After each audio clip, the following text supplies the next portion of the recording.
अपनी EMI miss कर दी, bank से आ रहे हैं डरावने कॉल और आप है परेशान कि भाई अब क्या होगा, क्या आप डिफॉल्टर हो जाएंगे? बैंक आपके खिलाफ क्या कर सकती है? डिफॉल्टर होने के बाद क्या कर सकते हैं? चलिए जानते हैं अपने इस वीडियो में।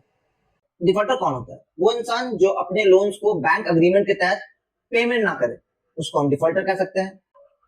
अब डिफॉल्टर का सही डिफिनेशन ये है कि भाई अगर आप ईएमआई को 90 दिनों तक ना पे करें, यानी फर्स्ट सेकंड 13 ईएमआई ना पे करें लगातार बैक टू बैक, तो आप डिफॉल्टर हो सकते हैं। और आपके अगर आप अपने बैंक के द्वारा आने वाले सारे नोटिस को रिपेमेंट के लिए जो है उनको मिस कर रहे हैं, उनको ध्यान नहीं दे रहे, इग्नोर कर रहे हैं और अपने लोन टर्म्स को ब्रीच कर रहे हैं, तो आप डिफॉल्टर हो सकते हैं।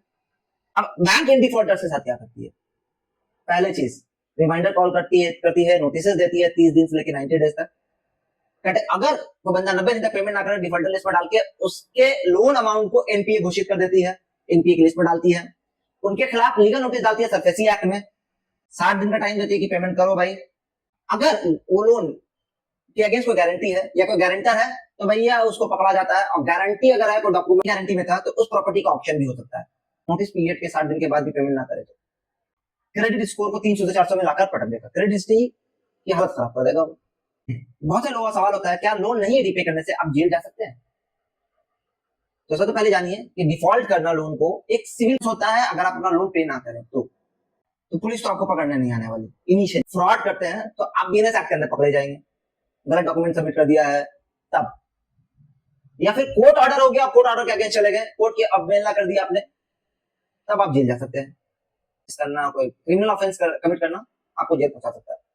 डिफॉल्टर लिस्ट से कैसे बाहर आएंगे या आप अपने को कैसे बचाएंगे? आप अपने बैंक से बात करें, अपने लोन को रिस्ट्रक्चर करवा लें। आप ज्यादा ईएमआई नहीं दे पा रहे तो ईएमआई को छोटा करवा ले, एक टाइम सेटलमेंट कर ले। इंसॉल्वेंसी के लिए ऑर्गेनाइजेशन है, इंसॉल्वेंसी के लिए चले जाए कि भाई आप कंगाल हो चुके हैं, आपके पास कुछ नहीं है, तो बैंक आपसे क्या ही लेगा।